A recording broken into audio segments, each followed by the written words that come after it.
এবং আমরা আশাবাদী খুব অল্প সময় এই সিলেট শহর হকার মুক্ত হবে এবং হকারও বেকার হবেন না। হকারদের জন্য একটা সুন্দর জায়গা আমরা তৈরি করে দিচ্ছি। আমরা আশা করছি এখানে তারা স্বাচ্ছন্দ্যে নির্বিঘ্নে ব্যবসা করতে পারবেন।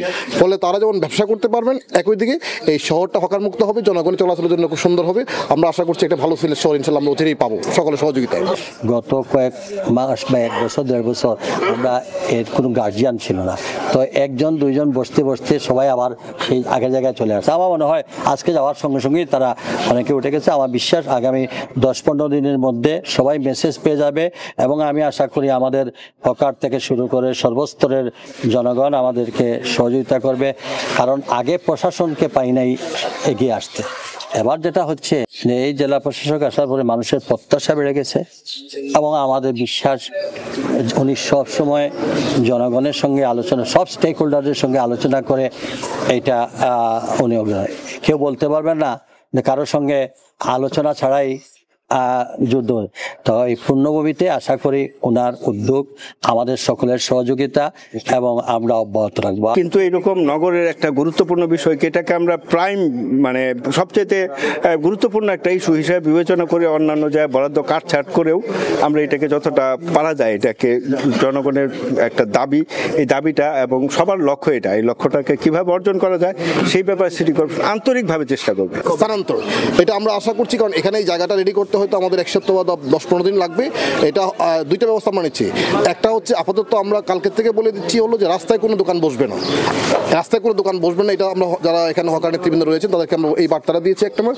আর দ্বিতীয়ত হচ্ছে আমাদের এই মাঠটা যখন পুরোপুরি প্রস্তুত হবে তখন আমরা পুরো শহর থেকে মানে একদম ফুটপাথ থেকে উঠাই সবাইকে এখানে নিয়ে আসবো, স্থানান্তর করে এখানে দেবো। এবং এই জায়গাটা খুবই সুন্দর একটা জায়গা, সিলেট শহরে একদম প্রাণকেন্দ্র, সিটি কর্পোরেশন ডান পাশে অবস্থিত, একবার সাইডের পাশে অবস্থিত। এরকম জায়গা অন্য কোথাও পাওয়া কিন্তু খুব দুষ্কর। তো আমরা লাকিলি জায়গাটা এখানে পেয়েছি এবং আমাদের সাবেক মেয়র মহোদয় এইটা মূলত তৈরি করে দিয়েছিলেন। তো আমরা আশা করছি খুব স্বল্পতম সময়েই এই শহর হকার মুক্ত হবে। এই হকারদের জন্য জেলা প্রশাসন নিচে আসছেন, আমাদের সিটি কর্পোরেশনের প্রধান নির্বাহী কর্মকর্তা আসছেন, প্রধান প্রকৌশলী আসছেন, সবাই মিলে আমরা দেখতেছি যে হকাররা তাদের বসার দেয়, এজন্য তারা পার্মানেন্ট স্থায়ী দোকানপাট বানাবে। আমরা বলছি না, সবার জন্য সুন্দর এনভায়রনমেন্ট এবং সিটি কর্পোরেশন তাদের বসার জায়গাটা একটু উন্নত মানের করে দেবে যাতে মানুষ চলাচল করতে পারে এবং হকারদের জন্য সুন্দর একটা প্ল্যাটফর্ম তৈরি করে দেওয়া যায় এবং তারাও বলছে তারা এখানে সরে আসবে। এটা সিটি কর্পোরেশনেরও একটা লক্ষ্য যে এই শহরটা হকার মুক্ত থাকবে, যানজট মুক্ত থাকবে, রাস্তা চলাচলের যে স্পেসটা এটা শুধু রাস্তায় মুভমেন্টের জন্য ব্যবহার হবে। এখানে স্থায়ীভাবে কেউ হঠাৎ দাঁড়ায় থাকবে না, গাড়ি হোক, স্ট্যান্ড হোক, হকার হোক, দাঁড়ায় থাকবে না। তো এইটা আবার সিটি কর্পোরেশনের একার পক্ষে সম্ভব না, এটা বারবার সিটি কর্পোরেশন বলে আসছে এবং আমি ধন্যবাদ জানাই সাবেক মেয়র মহোদয়কে, জেলা প্রশাসককে, যে এইবার উদ্যোগটা সমন্বিত একটা উদ্যোগ হয়েছে। এই জেলাটা আমাদের সকলের, এই শহরটা আমাদের সকলের, এবং এই শহর যদি সবকিছু মিলে খুব ডিসিপ্লিন সুশৃঙ্খল থাকে এটার ফলাফল কিন্তু আমরা সবাই পাবো।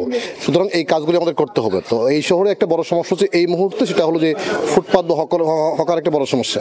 তো আমরা সবাই মিলে সব মানে স্টেক হোল্ডার যারা আছেন, অংশীজন যারা আছেন, রাজনৈতিক নেতৃবৃন্দ থেকে শুরু করে অন্যান্য সব মিডিয়ার সাথে আমরা বসছিলাম, সবাই কিন্তু এটাকে একটা 1 নম্বর বা 2 নম্বর সমস্যা বলে এটা চিহ্নিত করেছেন।